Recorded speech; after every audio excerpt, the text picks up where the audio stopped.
دوستان عزیز سلام.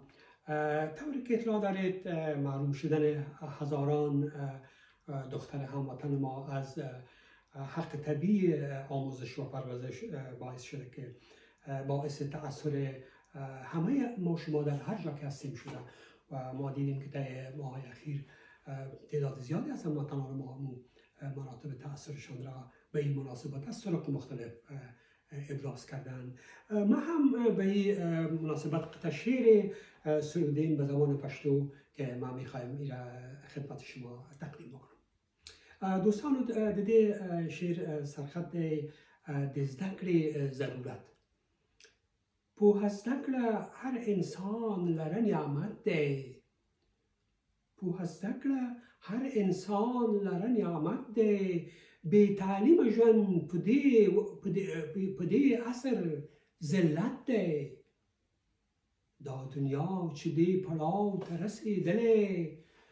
دا دنیا چه دی پلاو ترسی دله. ستر لامل هم دا ذکر او زحمت ده.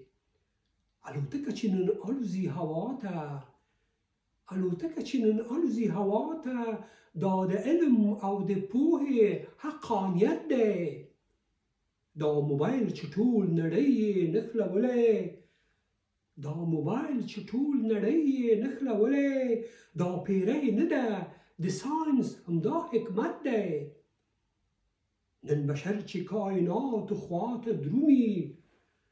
نن بشر چې کائنات خواته درومي. بل څه نه ده دا د علم برکت دی. بیل پوه پیژندل سوک خدای نشی. بیل پوه پیژندل سوک خدای نشی. ذکر ذکر هم رنا هم عبادت ده. کس هم ذکر پټولو باندې فرض ده. کس هم ذکر پټولو باندې فرض ده. خود انجنو ذکرنن یو ضرورت ده. خدای ته ګوري نجونې پرېږدي و تعلیم ته. خدای ته ګوري نجونې پرېږدي و تعلیم ته. چې تعلیم د نجونو ویاړ او فضیلت دی. زده کړه نن سبا د هر نجلۍ حق دی. زده کړه نن سبا د هر نجلۍ حق دی. د دې حق نیول یرغل په انسانیت دی. که څوک پوښتي د هېواد څه ضرورت دی. که څوک پوښتي د هېواد څه ضرورت دی. زه خالد به ورته وایم پوهه زده کړه معرفت ده معرفت دی. زه خالد به ورته وایم پوهه زده کړه معرفت دی معرفت دی. ډېره مننه دوستانو، هر چیرې چې هستئ ښاد او آباد اوسئ.